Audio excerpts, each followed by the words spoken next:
Yeah, I've seen that. It's now streaming live. We're just getting confirmation from the team that the live streaming is actually working properly before we start, if that's okay, Chair. Yeah.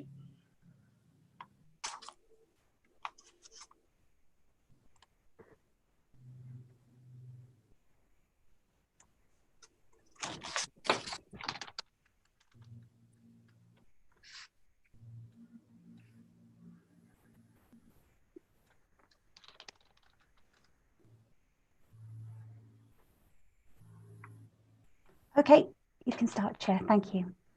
Right. Good afternoon, everybody. This is a live meeting being streamed. So, is for the first item on the agenda, any apologies for absence, please? There are no apologies, Chair. Right, thank you very much. So can I go on to item number 2? Any urgent items of business? I take it there are none. Right then, go on to item number 3, declarations of interest. Do you have any declarations to come? Chair, none received before the meeting. Righto. Then we'll go on to item number 4, minutes of the last meeting, which was held on the 6th of July, which is on pages 5 to 10. Has everybody read them? And are there any questions?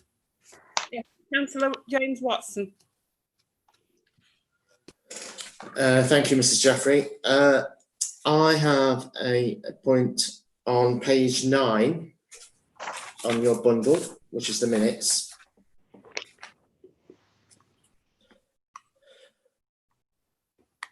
And it's with regard to the resolution about the safety committee, the council procedure rules and the delegation scheme. Although the council procedure rules and the delegation stream were on the agenda, they weren't specifically discussed. So the resolution I proposed was seconded by Councillor Josbury, only related to the safety committee. So if you care to look at the video of the hearing of the committee on the 6th of July, you'll see that. So there's an error there in that, to my mind anyway, that the council procedure rules and delegation scheme weren't actually discussed at the committee. And my resolution only related to the safety committee.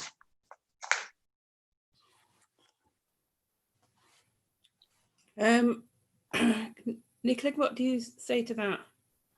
Chair, I couldn't confirm or deny what Councillor Watson is saying. Currently, we would need to go back and have a look at that. That's up to you whether you want to take these for amendment currently or whether you'd prefer to continue on. I think we'll continue. We will. Councillor Clive Mosby is indicating his wish to speak, Chair. Councillor Mosley. It's okay if you want to, I'll just vote against the minutes. If you want to read the minutes as read, then I'll just record my dissent and have that recorded in the minutes of this meeting, please. Right. Councillor Mosley. Did you want to say something, Councillor Mosley? Oh, sorry, you couldn't continue very. I was just going to say, is if it's been recorded last time, could we not check on that recording and then amend the minutes in light of what Councillor Watson's saying? Should that be the fact of the matter?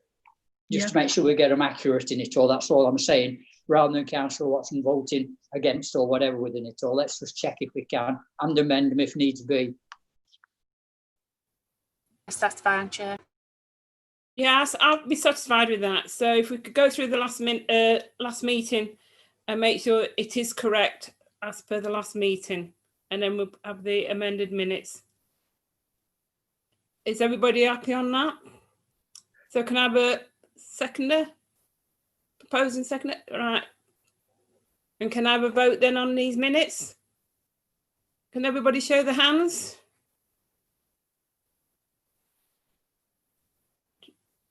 Do we have a vote? Chair, is that for or against? For the minutes, with the proposed amendment once have been gone through from the last recording. So the members who are indicating now are voting for the minutes. Yeah. Chair, that you need to take a vote against and then an abstain. Right, can I have a vote against the minutes then? And then a vote for the minutes then? No, you've done that, Chair. Oh, I've done that, yeah. It's any abstentions? Any abstentions? I'm pretty sure I know what I did, you see. So Yeah, I know what I proposed last, so I don't.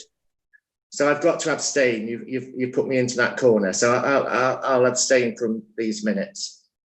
Okay, that's fine. Chair, thanks. right then. Now go on to item number 5 then. Customer service standards and complaints comments and complaints record for 2019 and 2020. Pages 11 to 24. Who's doing that report? Chair Anne Bedford is doing this and the next report. Right. Good afternoon, Chair.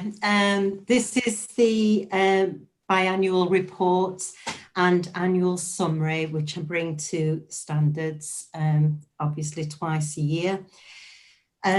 Usually it goes to executive, but unfortunately it's quite a full agenda this morning, so I've brought it here and it's going to executive in October.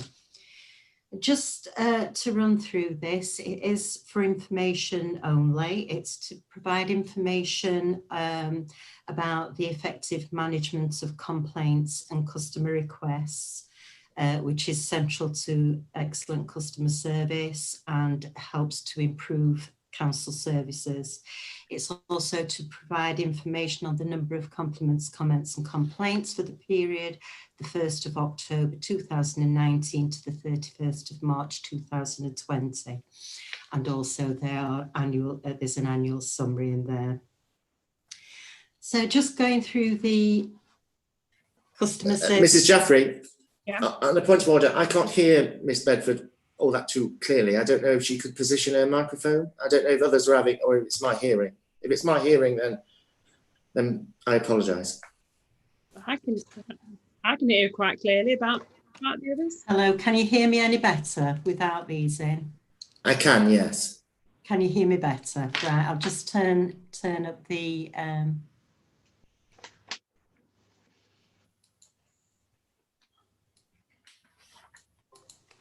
hello, right.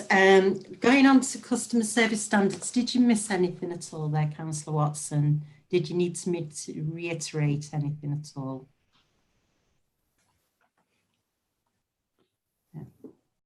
I'm having difficulty. It's all right, Miss Bedford. I think the problem may be mine, so I don't want to delay anything further. But I can't hear you all that too clearly at all. But I think my apologies to interrupt. Councillor Watson, are you on an iPad or are you on a computer?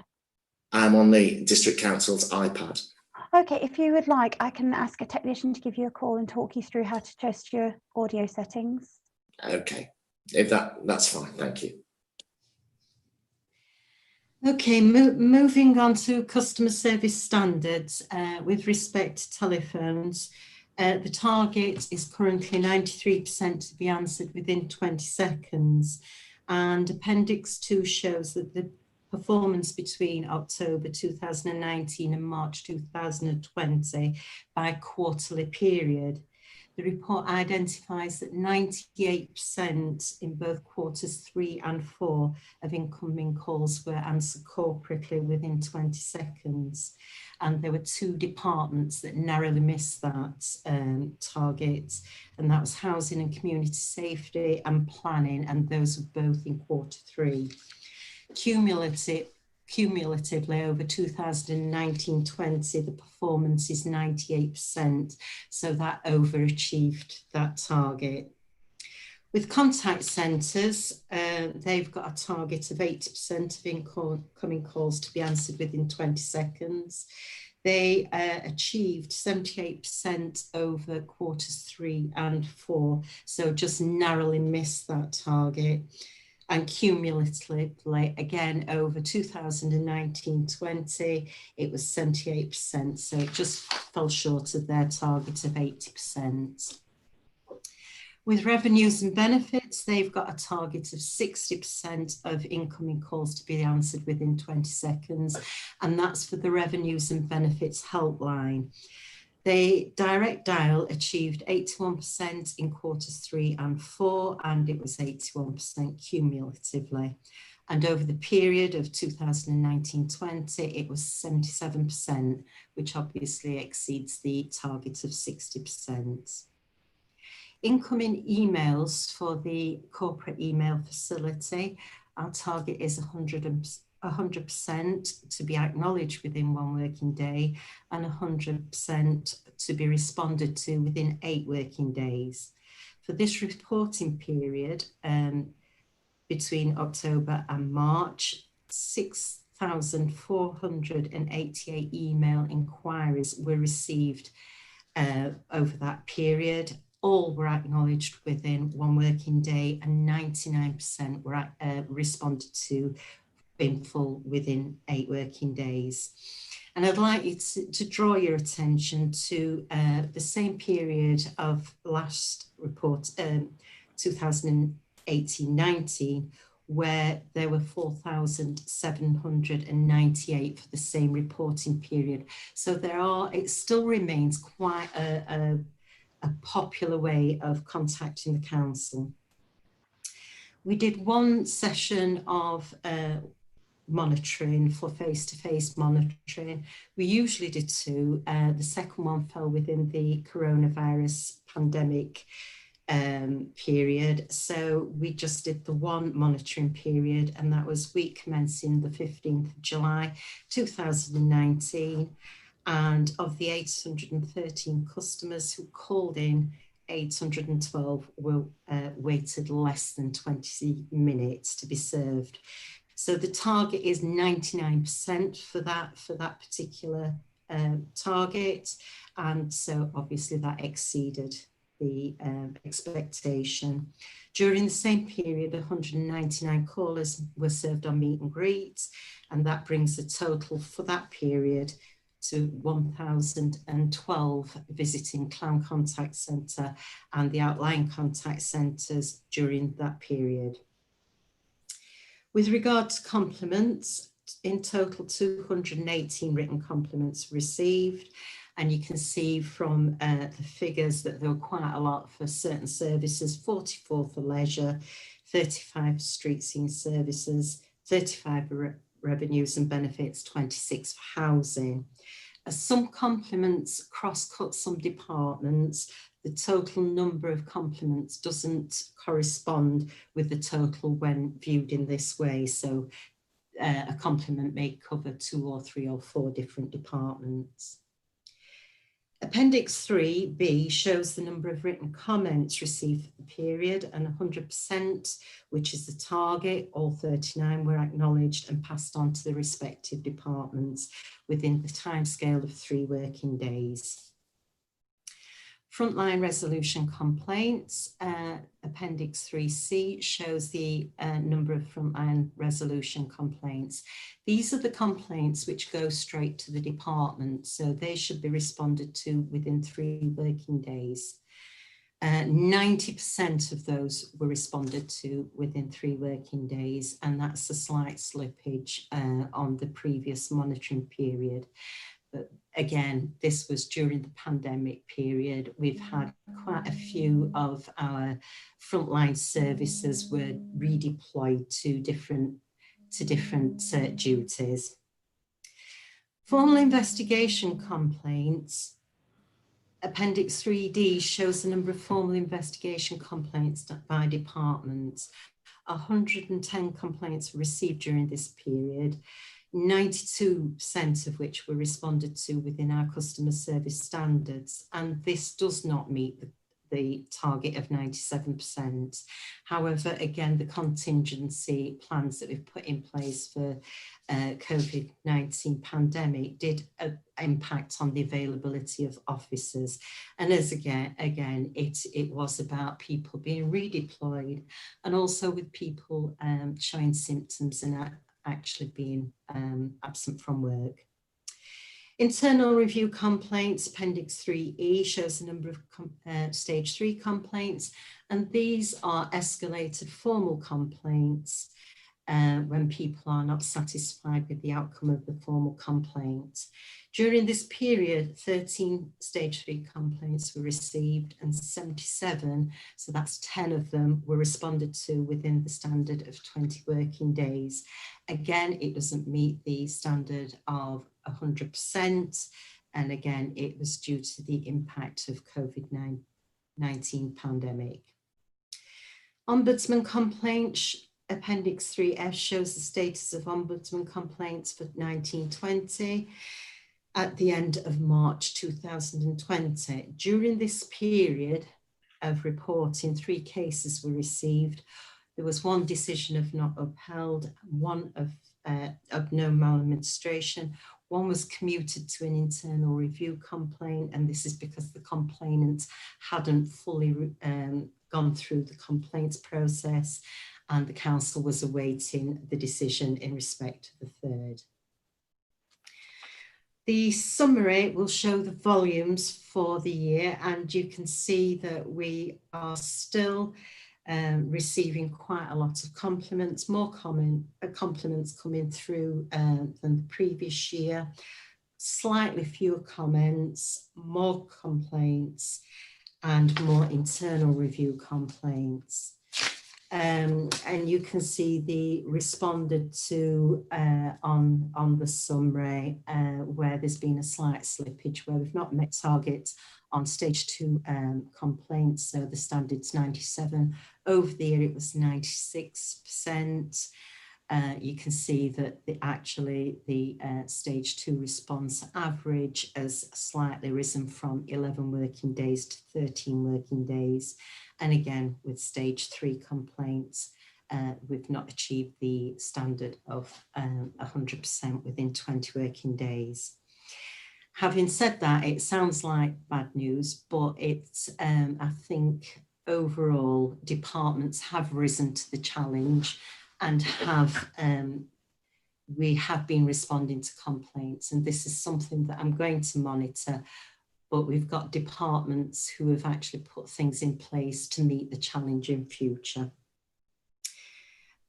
Looking back at Ombudsman complaints decisions for this financial year, and I'll be coming on to the actual annual letter in the next item, it's quite satisfying to note that the Ombudsman complaints, they've closed 8 out of the 17 after making initial inquiries. And this shows that we're actually doing something correct. So they've not asked any further questions after making those initial inquiries. The one that was upheld, maladministration and injustice, that was a very complex complaint, and I did report on that at the last meeting of the standards when I attended. Does anybody have any questions about this report at all? Mr. Watson, did you want any?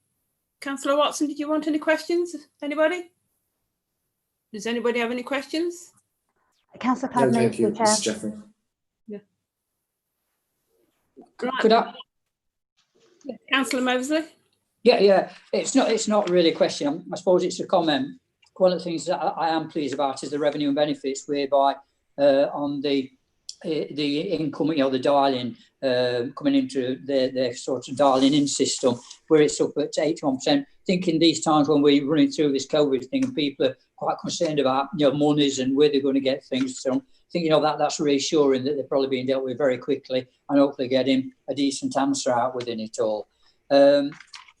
I don't think there's much else to say apart from the fact I just wonder if some of these targets, which were set pre-COVID, I think anyway, and I'm quite happy to be corrected if that's the case, not the case, but maybe some of the targets need to be looked at in light of the COVID restrictions that we've got in place now, and seeing if they do need to be adjusted in any way, up or down. I'm not bothered which way, but maybe it won't be a bad idea to review some of the targets in light of the COVID situation and see how it goes on.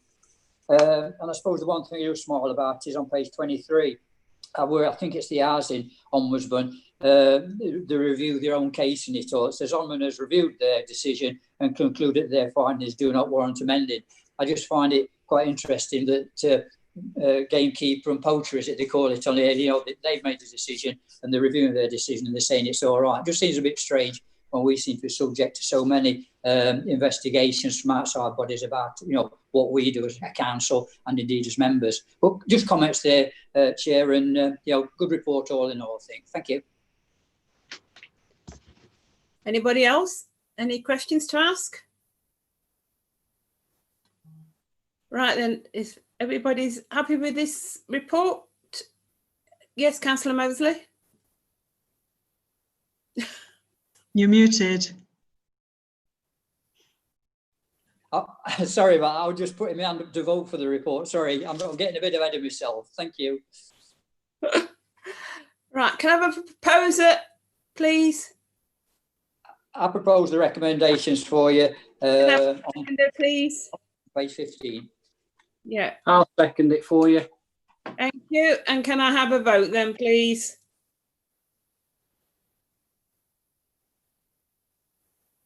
So that's all members voting for the report. Thank you very much. Can we now go on to item number 6? I think that's you again, Anne. Chair, Councillor Deborah Watson's indicating. Yeah, thank you, Nikki. Just as a point of order, as we go forward through this meeting, being as there are 2 Councillor Watsons, I'm sorry, Chair, but would you mind identifying which Councillor Watson you mean, either Deborah or James? I will try my best. Thank you very much. Thank Thanks. you very much. I will do so. Right, can we go on to now item number 6, annual letter from the Local Government and Social Care Ombudsman. Thank you, Chair. Again, this is an annual report. I bring this to standards every year. Again, the letter that comes through from the Local Government and Social Care Ombudsman, it contains an annual summary of statistics on the complaints made about the authority for the financial year ending the 31st of March 2020. Just a note, the data provided by the Local Government Ombudsman as their own advice may not align with the data that the Council holds. And this is because the numbers include enquiries from complainants who the Ombudsman may signpost back to the Council. They may not choose to then carry on with their complaints. And it also includes decisions made from previous complaints which we may have received in the previous year. So there's quite a lot of slippage between the 2 sets of data. So looking at the annual letter, which has been appended at Appendix 1, and supporting Excel workbook Appendix 2, that's including complaints received, complaints decided, and complaints for your information. And this is the first time that the Ombudsman's presented it in this way. The Ombudsman received 11 inquiries and complaints during 1920, 4 of which were subject to a detailed investigation. And the local government decided 16 complaints, of which 2 were incomplete or invalid, 8 were closed after initial inquiries, as said in the previous report. 2 were referred back to the Council and 3 were no maladministration. And as I said, the remaining 1 was decided as maladministration and injustice, and it was a particularly complex case. And it was a case where the maladministration and injustice was actually about 1 element of that complaint. If you look at the benchmarking information, I like to produce this so that we can have at least a little bit of a comparison with our close neighbouring authorities, so that you can see that we received 4 detailed investigations and there was 1 upheld against us. We had a compliance rate of 100%. So for the 1 that we had a decision against us, we complied with that recommendation from the Ombudsman. While 25% might seem a high percentage of complaints upheld. You have to look at this in context on the small number of detailed investigations that we've received. And the Local Government and Social Care Ombudsman upheld 61% of complaints submitted to them. That was up from 58% in last year, and the average being 45%. So 25% if you look at it in that context. Again, although this report is regarding complaints directed to the Local Government and Social Care Ombudsman, the Council received one complaint by the Housing Ombudsman for the same period. And as Councillor Moseby pointed out, this was one which was also reviewed by them. So they, this is the first time this has ever happened with the Housing Ombudsman. The complainant has gone back to the Housing Ombudsman and raised another issue, and then they reviewed their decision in the first place and came back with to close the case. So does anybody have any questions about this report? Hello, does anybody have any questions? Anybody? Clive Moseby was indicating, Chair. Yeah, Councillor Mosley? Yeah, sorry if I ramble on a bit, but I do think these, you know, these things that we're looking at are quite important at the end of the day. It shows the health of the council, I presume, you know, you could call it. And I go to relate to the Ombudsman's letter on page 31, where they give some statistics there of, you know, complaints upheld. And we're at 25% as opposed to 45%, you know, in similar authorities. 100% compliance with the Ombudsman's recommendations. And satisfactory remedies provided by the authority. There were none, you know, shown there. So I think, you know, it's a good reflection on, we are trying to be a caring, understanding authority. And I think, you know, we just need to remember, you know, how far our staff are going in trying to ensure that these results are maintained. And we do give that exceptional service in most cases to the clients or to, you know, to our electorate out there. So, yeah, I just want to, you know, say thanks to staff for what they've done and for the results, and indeed for the results that the Ombudsman has found out within it all being good for us. So thanks to everybody involved. Right, thank you very much, Miss Bedford. Right, can I have a proposer, please? I move that we accept the report. And I'll second that. thank you. And can I have a vote, please? All the members are indicating for the report, Chair. Thank you very much. And we'll go on to item number 7, please. Thank you. That's consultation report response letter to the Local Government Association, which is pages 34 to 35. Who's doing that report? That's me, Chair. Members will remember at the last meeting of Standards Committee, you considered the draft model code of conduct, which was out for consultation, and those responses are being collated by the LGA. Alison, who's the clerk for this committee, wrote out to members following the meeting, just requesting any further additions to the discussion that took place at the meeting, and we collated that into the response, which is attached to the agenda. So this is just for noting, Chair, when we hear any more on the model code of conduct, with the committee's permission, we'll add that to a future agenda and bring back some more information on that for your consideration. Thank you very much. So are there any questions, please? Is it? Councillor James Watson, Chair. Councillor James Watson, please. Yes, I assume what's in the pack at page 34 was the letter that was sent to the LGA. But I'd understood from the last Standards Committee, on a point raised by Councillor Moseby, that things were going to be circulated to committee members before it was forwarded to the LGA. Now, it seems that it was just the resolution of the committee, but I thought that in the resolution that we passed at the last committee that that action was going to take place. I didn't receive a copy of this letter before it was sent to LGA. I don't know if other committee members did, but was that at variance, or was it because nobody supplied any additional comments that it? I'd just like an update on that, if that was okay. Chair, if I might. Yes, please. You're right, we didn't circulate it. Perhaps as a technicality we should have done, but we didn't circulate it because we had nothing extra added by any members to what the committee had decided. So we sent what the committee had decided.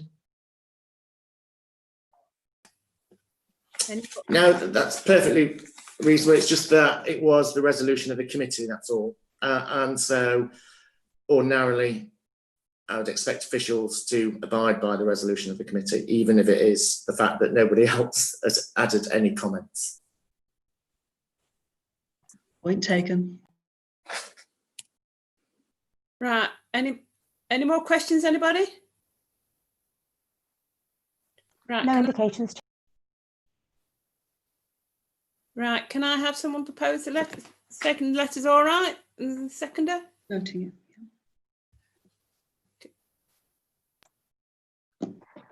Chair, there's no need to necessarily vote on this. I think it's the item is for the committee to note that the letter went.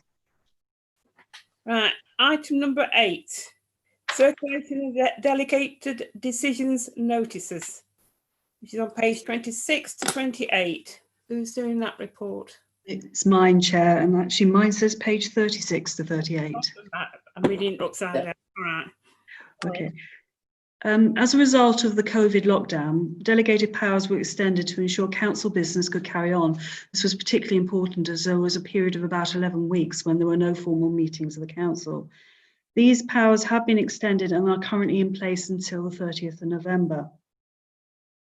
Delegated decisions are all published on the website, and before making a delegated decision, there has to be consultation of the relevant executive member, the Section 151 officer, and myself. Paragraph 1.3 sets out the procedure for a delegated decision, which is a key decision, which would include the call-in process. The recommendation is that members review the arrangements for circulation of DDs. I think it says in the report that currently they're published on the website, but they aren't circulated to members. Do we have any questions? Councillor Mosley? Yeah, thanks, Chair. I mean, from our point of view on this one, anyway, I think, you know, I certainly do get enough notifications for delegated decisions by the website in turn, as it does say, as Sarah's pointed out there on 1.3, there are, you know, conditions in place, as you might say, to ensure that we are aware of what's going on. I don't feel, this is purely my personal view, but I don't feel we need to do anything else. I think the openness and the transparency is there already. And if we're going to, you know, send another email out with delegated decision on this, more or less, I suppose, a copy of the decisions that's on the website. Anyway, it just seems to be a bit of extra work when all members have to do is just log on to the council website and pick them up anyway for that, if they're really interested. So from our point of view, I don't think we need to review them. The recommendation says that we review the arrangements. I would move that we don't review them. I think at this present time, they're quite sufficient. It is rather fluid with COVID, as I keep saying, and we never have to forget that. And greater powers have been delegated to officers in light of that to ensure that council business is done. So I would move that we stay as we are, and you know, if we're interested, go on the website and find out.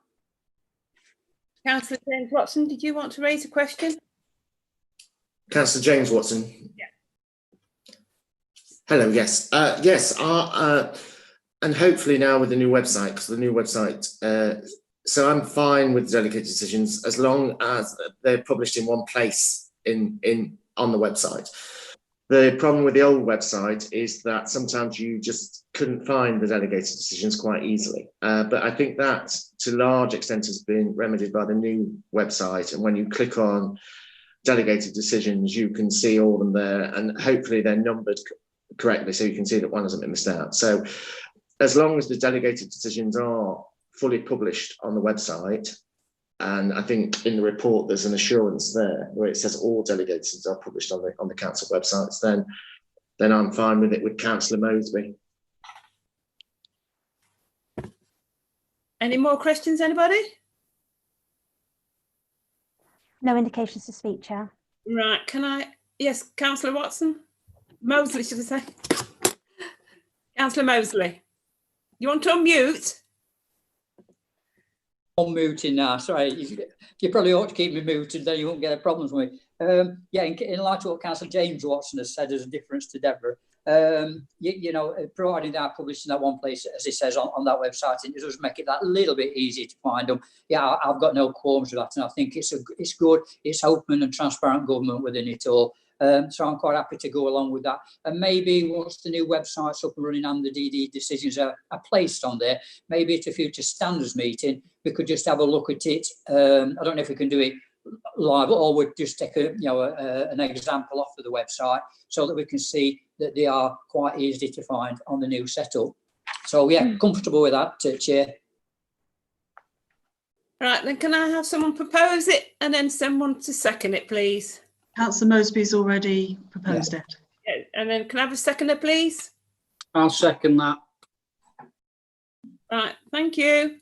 Can I have a vote then, please? All those in favour, Chair, first. All those in favour? That's all committee members voting for. Thank you very much. Right, item number 9, which is Gifts and Hospitality Review 2019 to 2020. That's me again, Chair. This is the annual review of the Gifts and Hospitality Register. It's attached, the register itself is attached at Appendix A. It also includes in the report in Appendix B the advice given in the Constitution about gifts and hospitality. The report outlines that one department we found was working outside the system that we now have, so they've been brought in. Members previously had a discussion about publishing this using mod.gov.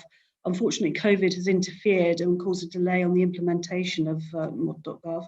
But as the report says, this should be up and running by the end of the year and they will be published. And the recommendation is that the review is noted. Thank you, Chair. Do I have any questions? Councillor Mosley? I'm unmuted. I'm not actually told this time. Yeah, I'm happy with it. We do this.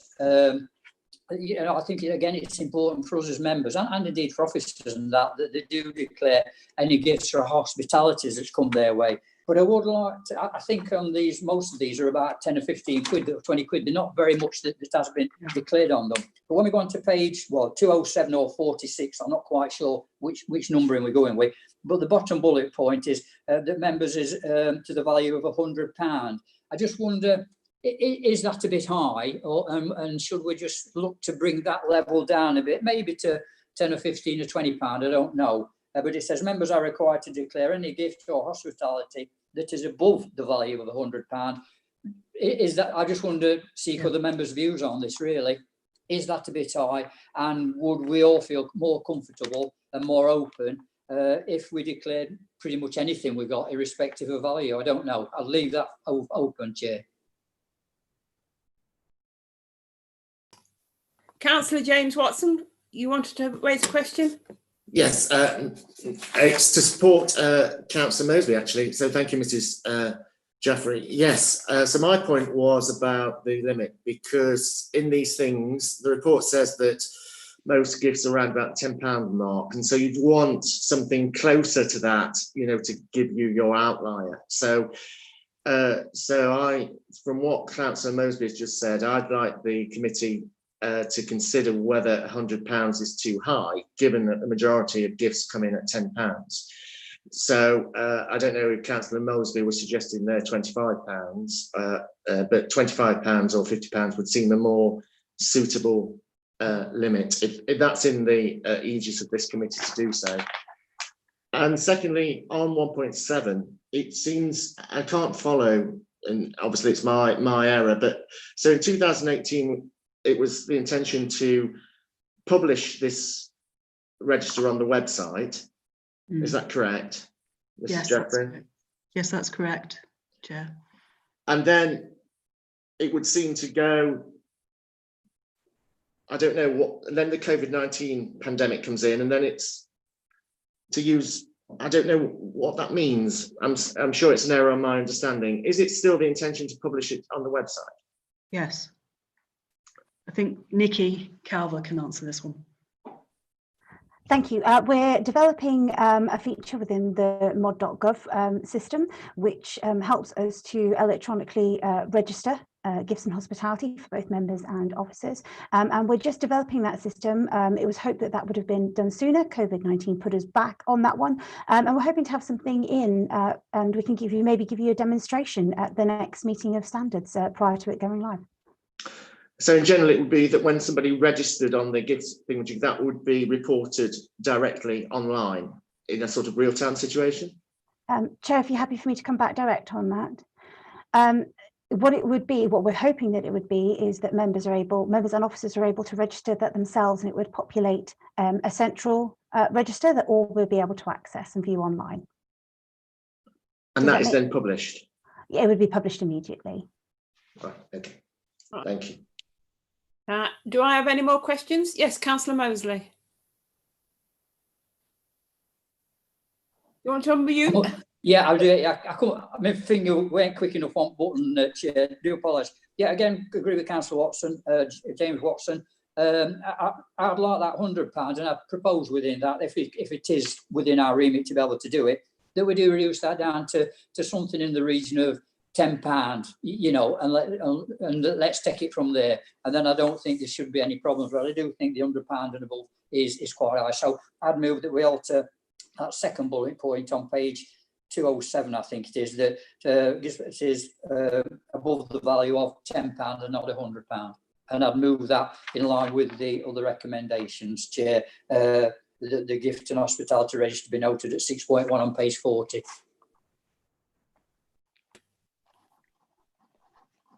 Can that be noted then? And can we put a vote to bring that down to £25 then? Chair, I think Councillor Mosby said £10 and we need a second.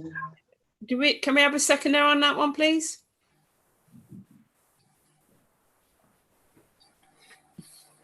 I'll second that, Chair. Thank you very much. Can I have a vote, please, on that? Obviously, those in favour first, Chair. In favour. Thank you, Chair. That's all members indicating for, and just for members' information, that would be recommended to Council as part of the review of the Constitution report in November. Thank you very much. Right then, can we go on to item number 10? Review of the website content and standards committee and the code of conduct, which is pages 50 to 57. That's me, Chair. So members will be aware that the Council CSD Scrutiny Committee undertook a review of the Standards Committee, and part of the recommendations that came forward were that the website be reviewed in relation to standards matters. So over the last year, the Council's new committee management software, that's mod.gov, that we've just been talking about, has been implemented, and this includes a feature to publish web pages and documents within the committee section of the website, so that it links to the members' pages as well. Appendix 1 to the report that is attached is the Standards Committee page, and at Appendix 2 is the current Councillor Code of Conduct.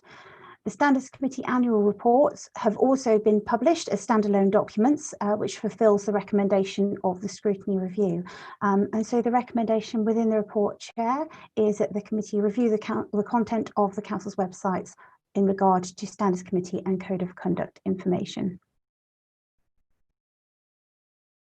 Do I have any questions on this, please? Councillor Mosley. Thanks, Chair. I mean, I've looked through this and I don't feel there's anything sort of too onerous within there. The only thing I would bring up is on page 56, in light of the previous decision we've made on that the last agenda item, halfway down there, it says the register of interest form submitted by each council will be found on their individual information pages here. So is that saying that not only will it be on the council's website, the interests, or is it just for this committee that the interests are going to be registered on this, on this section of the committee? Do you understand what I'm saying? we've agreed that on the last meeting that register of interests are on the council one, and we also need the register of interest form submitted by its council that can find on their individual information pages here. So is it being published in two places, what I'm saying, on the council website and also on the standards website? Chair, are you happy for me to come back on that one? So the clever thing about mod.gov is it actually connects straight in with the website. So any information that goes in on members is all mod.gov, and this publishes directly to the website in lots of different places. So yes, so they are in fact one in the same thing. So that information will be put on the website and on mod.gov. Thank you for that, Nikki. Any more questions, anybody?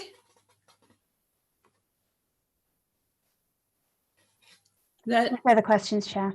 Right, then can I have a proposer and then a seconder, please? Can I have somebody propose? I'll propose it there, recommendation 6.1. We've reviewed the content, I presume, and that we're happy with it. I can't see that anybody's made any suggestions to alter it, so I'm presuming from the non-submission of any alteration to it that we accept it as it is. Can I have a seconder, please? I'll second that. Thank you. And can I have a vote, please, on the vote recommendation? 4. So, Chair, that's all members voting for. Thank you very much. Right, then we'll go on to item number 11 then. Future arrangements for co-opted members of the Standards Committee. That's me again, Chair. So this is a report updated but brought to you previously, which was deferred, to look at a process for appointing parish council representatives. This is in line with the review that the committee undertook of its terms of reference.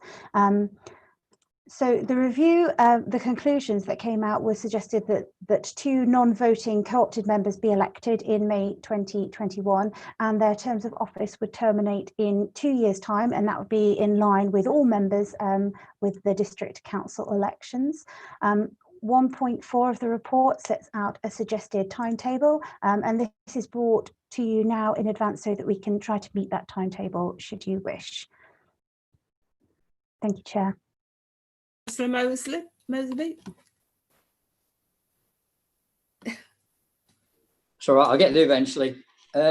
One thing on the proposed timetable, it could be a long while before we get the letter going to Parish Council, because it's 1st of February 2020, it's 20201. I'm not quite sure how you pronounce that date within Stalker, so probably we cannot is it second 0 off and make it 2021. Is that correct? Sorry, that's a typographical error. Yeah, and the other thing I'd like to do, Chair, if I may indulge in you a bit, because you've been really good to me, and I do appreciate the fact you let me have my say in here, but I do feel that as councillors we have to play a very upfront role in this, means we're trying to make sure that we all clear. Recommendation 6.1, no problem on that, but I just wonder if we need to put a couple more recommendations in there, and there again I throw it on to members to discuss and have a think about, and we perhaps do at 6.2. The timescales are set out within the report so that we know what we're working to, and also that at 6.3 probably get any candidates that want to take up these 2 of these positions, if there's more than 2 or if there's only 2, that we do have some sort of CV from them to see what qualities they've got to add to standards, rather than just putting 2 people on for the sake of it. You know, it'd be nice to know what their interests are and that sort of thing, so that we can judge if we need to, you know, whether they're suitable or not, I suppose, in some respects. I don't know how that falls, Nikki or Sarah, but, you know, I'll leave it with you.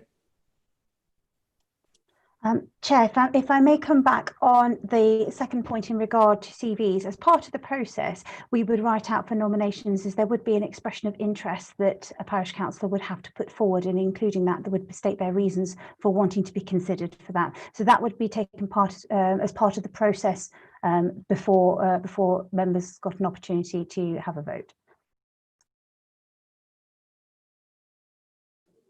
Yeah, I'm okay. Well, I didn't realise that was in there, Nikki, so you've answered that. But what about the timescale? Would we still want to put in that timescale, so we've got, if you like, an audit trail as to when we're starting it and when we're going to finish it? Would we want to put that in as a recommendation as well?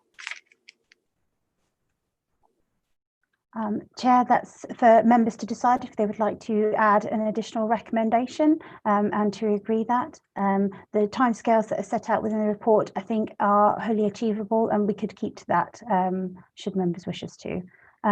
Chair, Councillor Tricia Clubb's indicating her wish to speak. Yeah, Councillor Clough. Thank you, Chair. Some of us that are on this committee are already parish councillors. So when we do look at parish councils joining, or the parish councillors, would it be possible to consider parish councils that are not already representative here today? Otherwise, you could end up with 2 from, say, Glatwell Parish Council, which would seem a little strange. Chair, would it be useful to maybe talk a little bit through the process that we might follow? Clarity to it. Sorry, I've not got the process in front of me, so I'll probably paraphrase a little bit on what we would do. So initially we would write out 4 nominations. Should we receive a significant number of nominations for those positions, it would go out to a ballot, and therefore all the parish councils would be asked to vote for who represented them.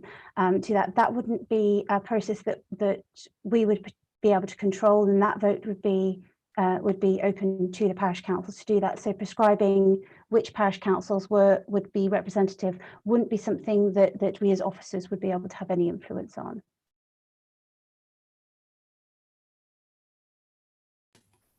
Yes, Councillor Deborah Watson. Thank you, Chair. I think the other point is that if I'm reading correctly in this report, it says that any parish council representative would have a 2-year term of office, whereas we could well change our membership within a year. So you could preclude certain parish councils and then find that actually you're still missing out with the representative because of the change. I don't personally think that's necessary.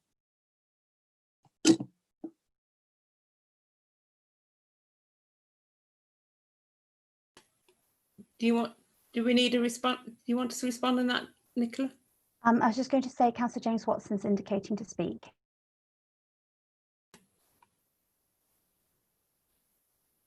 Councillor James Watson, do you want to speak? Okay, thank you, Mrs. Jeffrey. I'm sure it has, but could you just reassure me that district councillors who are also parish councillors would be excluded?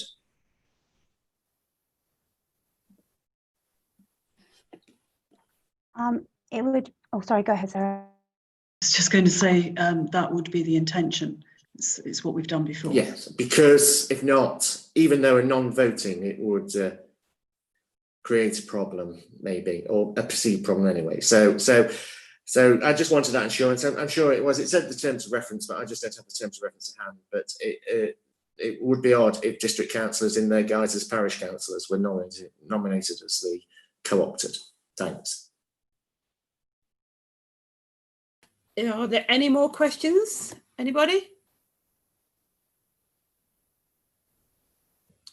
Right, then can I have someone propose? Apologies, Councillor Clive Mosby is indicating to speak. Councillor Mosby?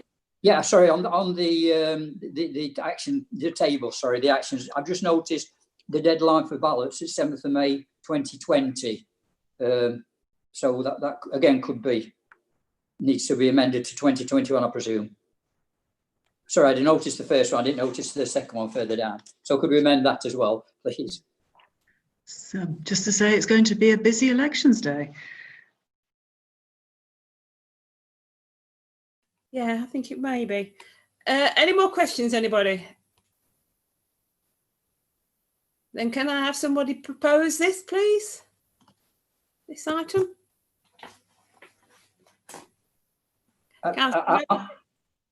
You propose, can I have a seconder then, please? Yeah, I'll second that. Thank you. Could I also, Chair, could we also have that we have the timescales included, as we set out in the table on page 58 with the 2 amendments, please, so we know where we're going on it. That's all, just a trace. I think we can do that. Thank you. And then can I have a vote, please? on this item? Chair, that's all members voting for. Thank you very much. Then we'll go on to item number 12, publishing of the complaints against members. Chair, could I just indulge again and come in on this? I didn't receive this report until around about 12 o'clock today, and I don't know if other members did or did not. Obviously, we've sent a letter to LGA as regards our intentions that the publishing of our breaches should be put down. But I do think we need to take a bit of time on this one, because there is some quite interesting reading within it all, and certainly an hour or so just before a meeting is not really enough time to me. Maybe I'm a bit old and a bit sluggish these days, but I think it's an extremely important issue, and as such I'd like to propose that we do pull this item and that we put it on the November meeting. It's only a month down the road. Let's have a good read at it, let's get it right, and then let's move it forward from there. So in light of that, I'd like to formally propose that we remove items 12 and bring it back to the next standards meeting, which is in November. Chair, thank you. Do anybody have any questions about this? Because were we all late in getting this through? Yes, Councillor James Watson. Oh, right, okay. No, I, in want of a seconder, with respect to deferring this item till November, just puts an additional time. I mean, even if the monitoring officer's report is accepted by this committee of going out to consultation, that puts another time lag into this process. So I received the report in good time. I'm sorry that Councillor Molesby didn't. And I don't know if but if he didn't, I mean, and the point about, I don't know if we can adjourn for a few minutes before Councillor Moseby to read it, because I wouldn't want him to be in a situation where he hasn't read it fully.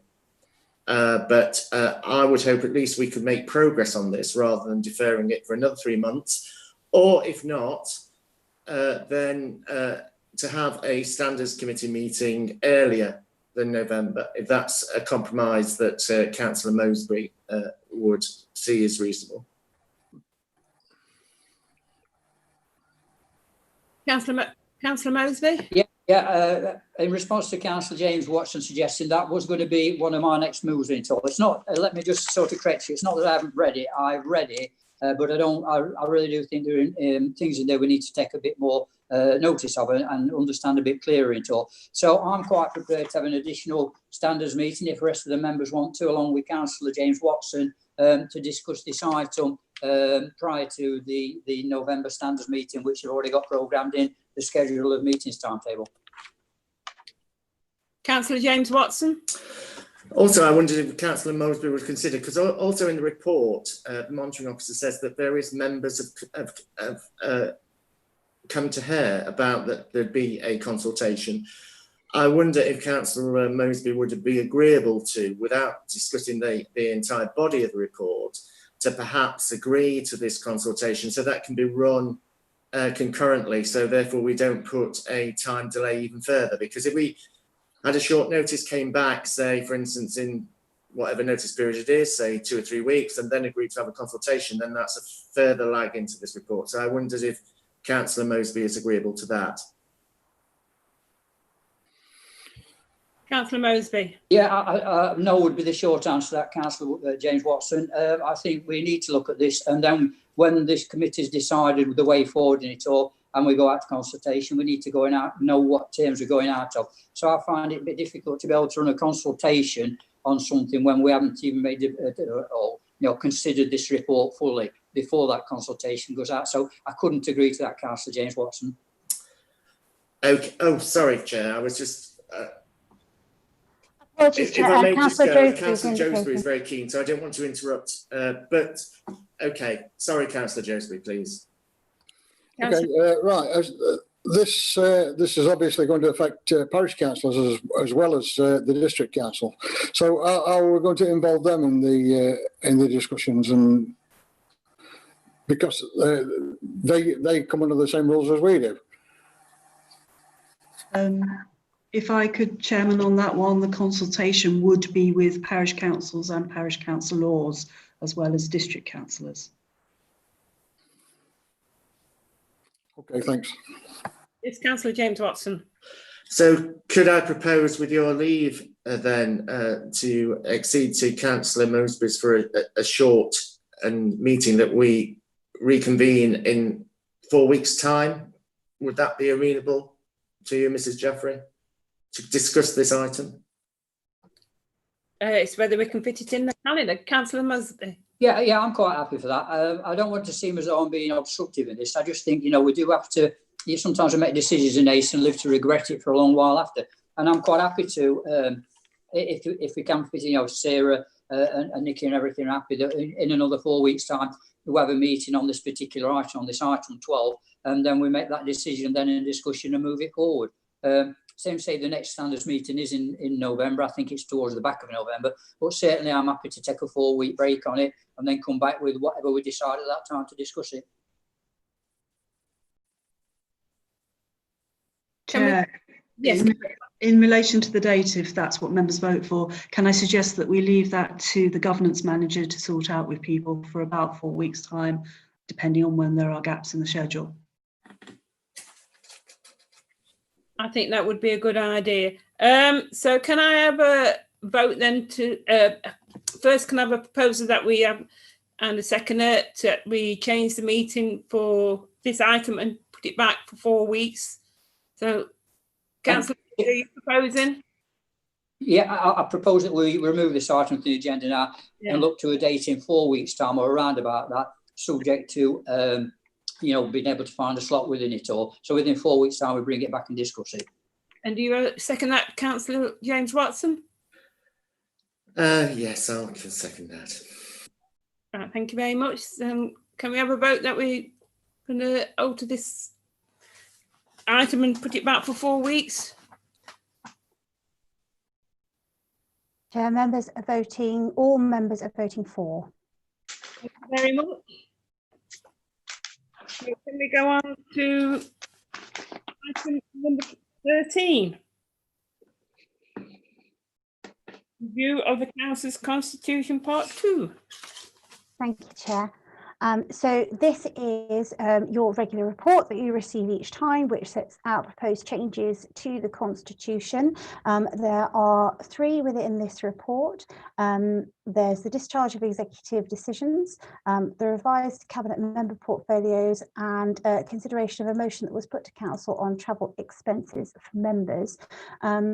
So overall, obviously, what the committee would do today is they would consider each of those 3 areas in turn, most likely take a vote per area, which will be recorded in the minutes. But overall, the report is asking members to give consideration to the overall plan and note what's coming forward. I understand, I think Sarah's presenting the discharge of executive decisions. Yes, Chair. Following some external legal advice we've obtained, it's clear that the things listed in the report are actually executive functions, not planning committee functions. The report outlines that the first 3 of these are already covered in the legislation and the terms of reference of the executive. So it's really just acknowledging that these will be dealt with by the executive.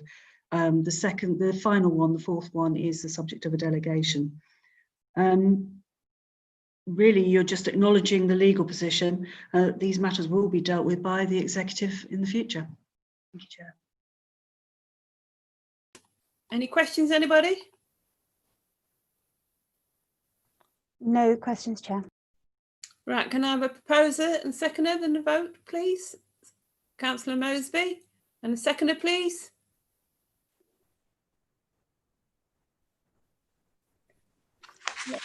Councillor Downs indicated seconding. Thank you very much. And a vote, please.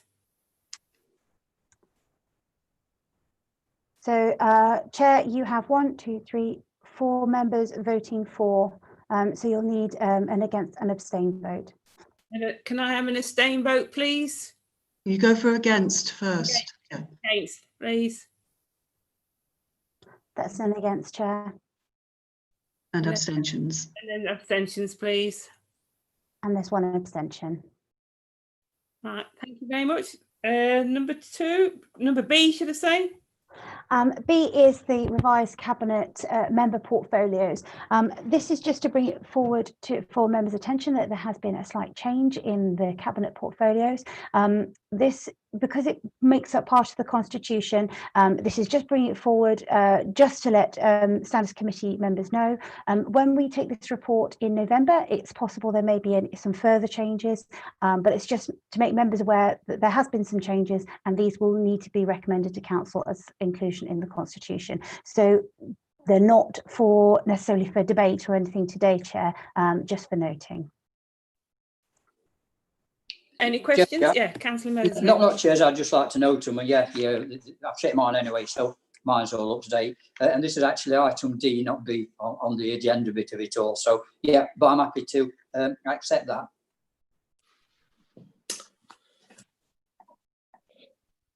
Councillor James Watson, yeah.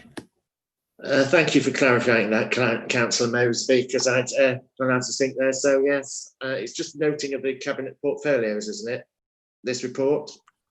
Yes. Yes. So I'm happy to second that. Thank you. Can I have a vote, please? All those in favour? In favour?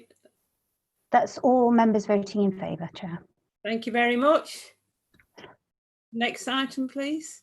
Apologies to those members who feel that we've got out of order. I do apologise. I think my notes might be out of order rather than yourself. So I do apologise. So moving on to the last item that we're bringing to you as part of the review of the Constitution today, which is travel expenses from members. Councillor James Watson put a motion to Council in March, and this motion, as part of the consideration, was referred to Standards Committee for you to consider it and debate it today. So I'll just read that out for you now. Bearing in mind Council's adoption at its 19th of February 2020 meeting of the mileage and related travel expenses policy for employees, Council now resolves to incorporate the stated paragraph below from that policy into the members' allowance scheme. The stated paragraph to be inserted as the first paragraph of section 4 of the members' allowance scheme, with subsequent paragraphs of the section renumbered accordingly. So the stated paragraph is: official travel must always be conducted in an economical manner, and alternative means such as telephone/video conferencing, public transport, pool cars, etc., must be considered as a first option. This approach supports the Council's climate change and transformation agendas. So, Chair, the recommendation is for the committee to debate the motion and make any recommended changes that they wish to Council in November. Any questions, anybody? Councillor James Watson.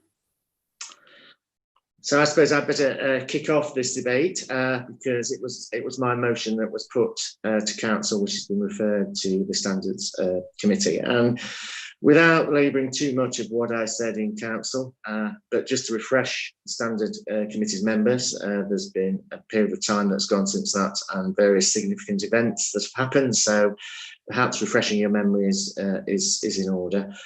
But the key thing here is that we've got one policy for our employees, which is that Ms. Carver has just said about how they decide whether official expense on travel is justified. Yet there seemingly is nothing in the members' allowance scheme. So my point at Council, which I put forward in my motion, was to make them equivalent. So therefore, to adopt that paragraph into the members' allowance scheme. There is, I think,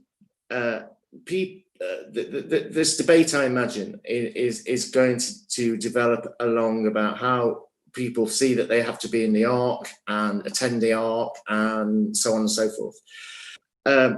My point and my argument would be, which I imagine other people's will argue against, is that a lot of these functions can be done by phone and by emails and so on. The point that I raised in Council all those months ago was that looking at the travel expenses claims made by certain members, there were elements that were said, control discussions, which what is a control discussion, and if it is a discussion, why couldn't that be conducted by phone or by email? So the stuff about incorporating the employees' conditions about what justifies going on to travel, I think applies to members. That would be my basis point. A lot of members say that they are going into work. That's how they reference it when they go into the ARC. But if that is your main point of work, you ordinarily wouldn't be able to claim travel expenses if that was your fixed mode of work.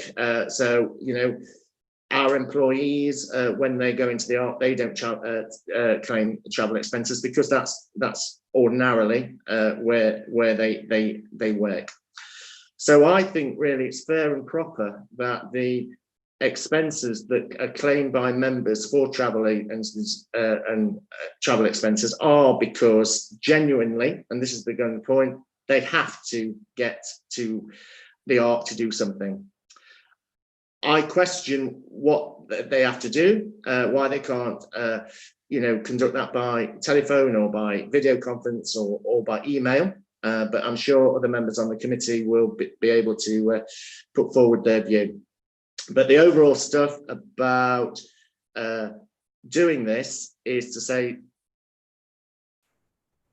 surely you can, is it absolutely necessary that you go into the ARC to discharge these functions?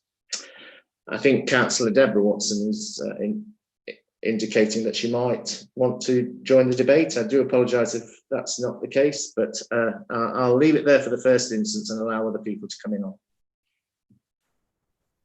Is that true, Councillor Deborah Watson? Yes, I'd like to join the debate, please. Whilst I fully agree with what James said, that travel should always be done in the most economical way possible, I'm sure that is it upmost in members' minds anyway. I challenge anybody to try and travel from Tibshelf on public transport to the ARC because it is virtually impossible. I've been a councillor on Bolsover District Council for, I think, have I done 3 sessions? About 13 years, I think, right? And I fully believe you cannot fulfil the role of a councillor wholly by staying at home and making phone calls. You need to be present in meetings, you need to speak to some of the officers, various interactions, what you might term corridor business that help to influence how decisions then come to be made in council. You cannot do that wholly from home. We are classed as working from home, and rightly so. I frequently have members of the public attend. I'm sitting in my study at the minute. This is where I receive members of the public who might have queries. This is my official place of work, if you want to call it that. And when we travel to the ARC, it is to do business that is necessary to do at the ARC. I would not want to see any member claiming expenses that weren't necessary, but I do believe it is necessary, certainly for members on the exec, when we've got particular responsibilities we need to undertake. You can't do all that from home. And mileage is by the shortest route, by the most economical route. I've got one of the most economical cars I can drive at the minute. But, you know, I do feel that sometimes I need to be in the ARC, and particularly as leader of the opposition, to fulfil my role. If I didn't attend at the ARC, then no disrespect to Labour Party members, but the Labour Party would run away with things without possibly taking account of the thoughts and feelings of other members. Thank you. Any more questions? Councillor Mosby, yes, please. Yeah, I pretty much agree with what Councillor Deborah Watson said throughout there, apart from the last bit about Labour. I don't think we'd run away. We are quite nice guys at the end of the day. Well, I think we are anyway. But then I would say that, wouldn't I? I mean, I do agree with, you know, when you're on executive, there is sometimes things when you can't just discuss over the phone, or you can't send an email or whatever. And certainly for myself, if I try to get from Newton to Bolsover, I'd need to stop overnight in a hotel, which would cost probably more money than my travelling expenses at the end of the day. You know, I've been on obviously various councils from about 1991, and it's just a part of the duty, I feel, of a councillor to get in and get involved, because it's, you know, it's the talking about situations and the picking up on other things at the end of the day that you can't do unless you're physically here. We do have, we're a little bit different, I think, to officers within the council, because we do have what they call an independent remuneration panel that does look at allowances and all these sort of things. I think it meets about once every 4 years or so, and it's generally made up of pillars of community within it, or whether it's ministers of the church or business people or whatever. But it is made up of quite a cross section of people that look at all aspects, really, I think, of members' expenses and allowances. Deborah's quite right, or Deborah Watson is quite right when she says that the place to work for councillors is at home. That's my place, and I like her, and I'm sure like most other members get frequent visits from different people knocking on my door, and coming to talk about things. So for me, I think we need to trust councillors that if they do need to come in, they come in. They're doing it, I would say, in the best interests of the people that they represent within their particular ward or constituency within it all. And certainly, if I could come in for less, then I'd come less. As regards mileage, I do a Google thing on it to make sure I do the right thing in it all. And sometimes, if I've been in, 1 or 2 times, I don't even claim every time either. So, I do try and do my bit, and I do try and make sure that I do protect the climate within all that as well. So really, I don't feel we need to put this in. I think we need to trust councils, let them go on with the job, let them do it in the way that they feel is right for their constituents, and let's leave it to an independent remuneration panel, which we have a saying, and I agree we don't always have to accept their findings in it all, but I think things should stay as they have, and that this paragraph from they shouldn't be included within the members' allowance scheme. We should stay as we are and let members make that grown-up decision as to regard the best way to deliver the service that we get the allowance to deliver. Thank you, Chair. Councillor Clough, you wanted to come in? Yes, thank you, Chair.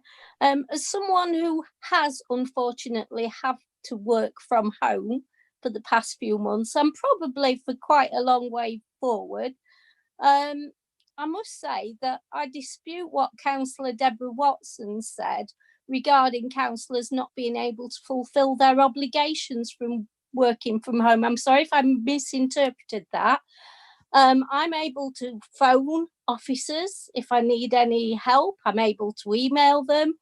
So I don't feel there is a necessity for councillors to have to travel to the Arc for meetings and things. That's my own personal opinion.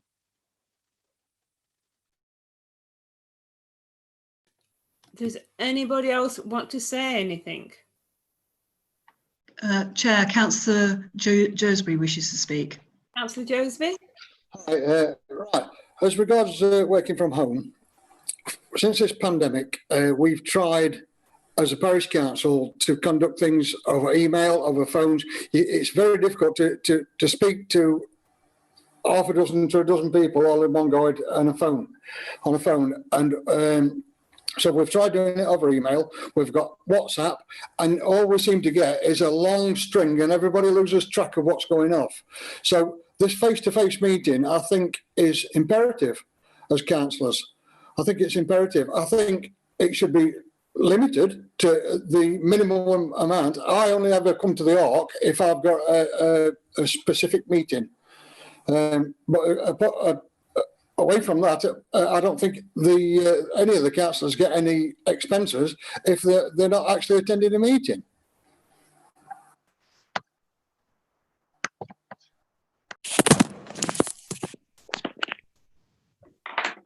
Watson, James Watson.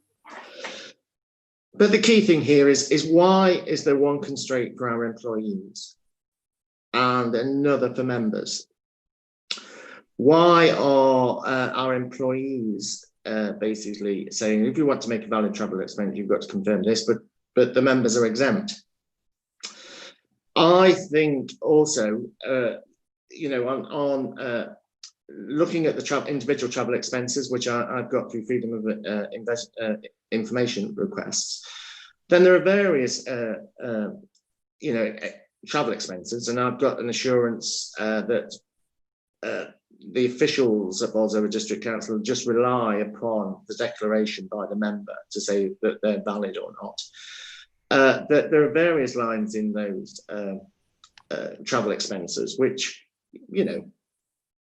seem quite, why would the person have to go for there? So for instance, and people on the Growth Scrutiny Committee, which, you know, when Chair, we learned... Can I just come in there? Because what Councillor Watson's talking about there is more or less referring to individuals' expense claims from a freedom of information. That's not what we're here to discuss, surely. Well, is it not? Because the application is, the thing is that the members' allowance scheme is all right. That's been put forward. Yeah, but are we So looking how at the members' allowance individuals? Are we scheme looking is at being individuals? operated surely is a Because if we look relevant at other point. members, I haven't claimed anything. I have to come from work when I go to a meeting. Like today, I've had to put time in, but I get expenses for that. So I don't understand what you're trying to get at. The whole point about allowances is that district councillors are paid an allowance, which is supposed to cover all sorts of things. And part of the thing about the allowance scheme And is so that is the travel expense. I'm sorry, I couldn't hear that because you were taking a drink of some kind. No, I took a drink after I'd spoken. Oh, well, what did you say then? I says, and we get a travel allowance expense, which is what's acceptable. Every councillor is entitled to put in a travel request to and from to and from work. This debate is about the terms of that. That's what this debate's about, Councillor Downs, is it not? No, you're turning it into individuals because you were talking about freedom of information. Well, if it's a freedom of information, then if it's a freedom of information, if it's a freedom of information request, then it's public information, Councillor Downs. Well, I know this because it's been published. But then you're just referring to certain councillors. Well, because that's where you need certain to wind it back a councillors little bit and look at it as a whole and not as individuals. Because certain councillors are in the public domain, so therefore their information is public. That's the whole point. Excuse me, can I just come in here? What we need to decide is the principle how councillors are going to put in, how we do the same as what the executives do, and that it's the minimum thing, or we carry on as we are. That is the decision we need to make, not make it personal. That is the overall decision we need to make. So that is what we need to have we're going to take a vote on each one, and then that one was the one that we carry forward. Yes, Sarah. Could I, Chair, just to clarify, the Chair is referring to the paragraph in the paperwork that you're being asked to consider for inclusion in the members' allowances scheme. It is. And that's the paragraph that Nikki read out at the beginning. Yes, so that's what you're being asked, whether that paragraph should go in the members' allowances scheme or not. Yeah. Chair, you have two members indicating to speak, Councillor Clive Moseby and Councillor James Watson. Yeah, Councillor Moseby. Yeah, come in first, and then Councillor Watson come in after. Okay, thanks for bringing me in, Chair. Yeah, I mean, Sarah's correct. The paragraph is what we're discussing, not the individual bits of whatever. And if I hadn't formally moved it, I'm going to formally move it now that we do not include this in the members' allowance scheme within it all. I like to think that members are somewhat sensitive about things, and they'll always consider, you know, whether they should or shouldn't do something in it, or whether it be travel or whatever within it all. So I just think we need to let members get on to do the job. Not let's restrict them from doing the job, because then we'll probably get complaints somewhere that we're not doing a job properly for whatever reason. But I'm going to formally move that we do not include the paragraph that's stated within this report under Appendix 2, starting official travel. That is not put in the members' allowance scheme, and I'm formally moving that, Chair. And I will second that, Chair. Right, can we have first we're going to have a vote on this one, and then we're going to have a vote on a point of order. Yes. Councillor Watson Councillor James Watson had indicated to speak. We've had it moved in second. He can speak. Yeah. Councillor Watson, James Watson. So the point of order would be a point that was addressed at last council meetings. I mean, if the committee is against it, would it not be better for me to either propose the recommendation and therefore it fail for want of a seconder, or that you could then vote against it rather than put in a negative stuff? Or is that all right, Councillor, Mrs. Sternberg?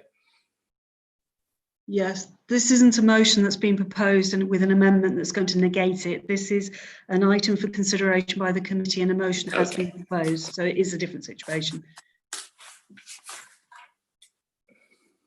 Right, can I take a vote on those who oppose, agree to the proposal? So for members' clarity, this is a proposal made by Councillor Clive Mosby. That's right. The members are voting for and then against and then abstain. That's right. And just to be doubly clear, that's not to include the paragraph in the members' allowances scheme. Yeah, thanks, Chair. That's what I did want to bring in, because it's just getting a bit blurred, this is now, and I don't want this to be in any way misinterpreted. So we are voting against this going in, or against all four, or abstaining from this going in the members' allowance scheme, this paragraph. Is that correct, Sarah? Thank you. Right, first can I have a vote on 4? That would be for the motion not to include. That's right.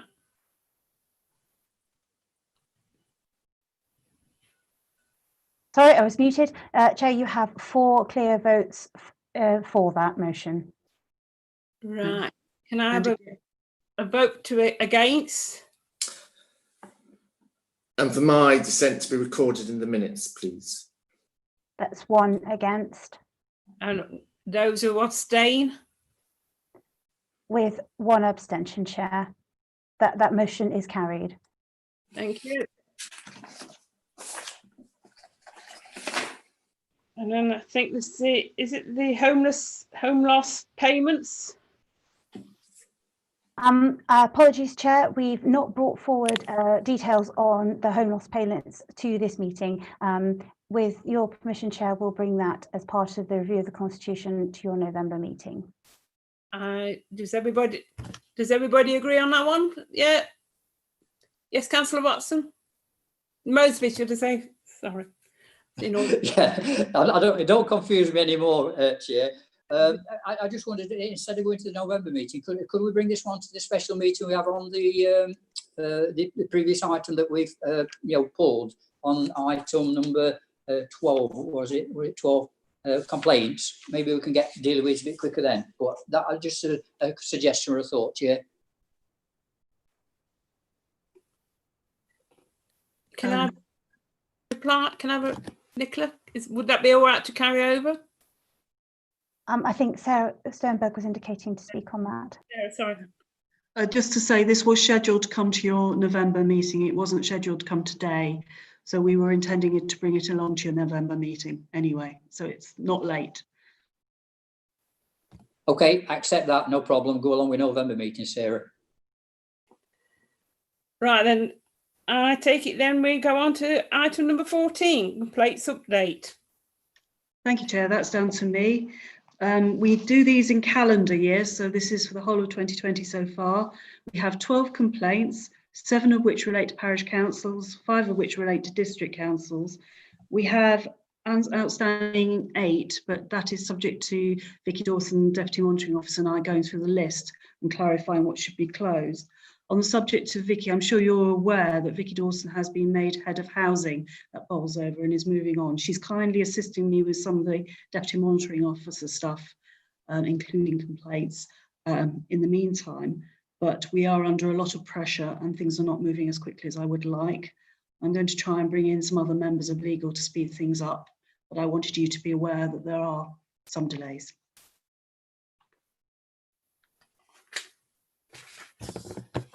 Any questions, anybody? No, anybody? No questions, Chair. Right. So is everybody happy? Can I have someone propose and second this, please? Oh, sorry. Oh, right. We have somebody leaving the meeting. Through your Chair, propose we just received that the verbal update from Monitoring Officer. Right, can I have a seconder?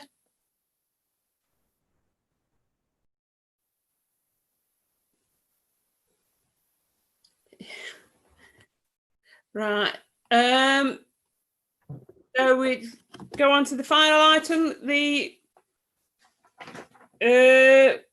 work programme for the next meeting. It's 30th of November, I've got. Yes, Chair. Obviously, this work programme does not include the additional meeting that we've discussed and agreed in this meeting. However, it does set out the plan for the rest of the year for members to note. It's a perfect opportunity if there are areas of the Constitution that members feel that they would like for us to look at, or they wish to add anything else or amend the work plan. This is an ideal time to do that.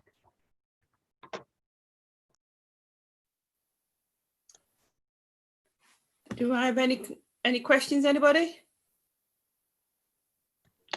No, members. Yeah. I got a question. I'm just going to, move, sort of receive the report and, accept what's down for the 30th of November, and also obviously include that extra meeting where they were decided in, 4 weeks' time. Thank you. So Just need a seconder, Chair. yes. Can I have a seconder, please? That's Councillor Deborah Watson. And so can I have a vote? Are we all happy with this programme?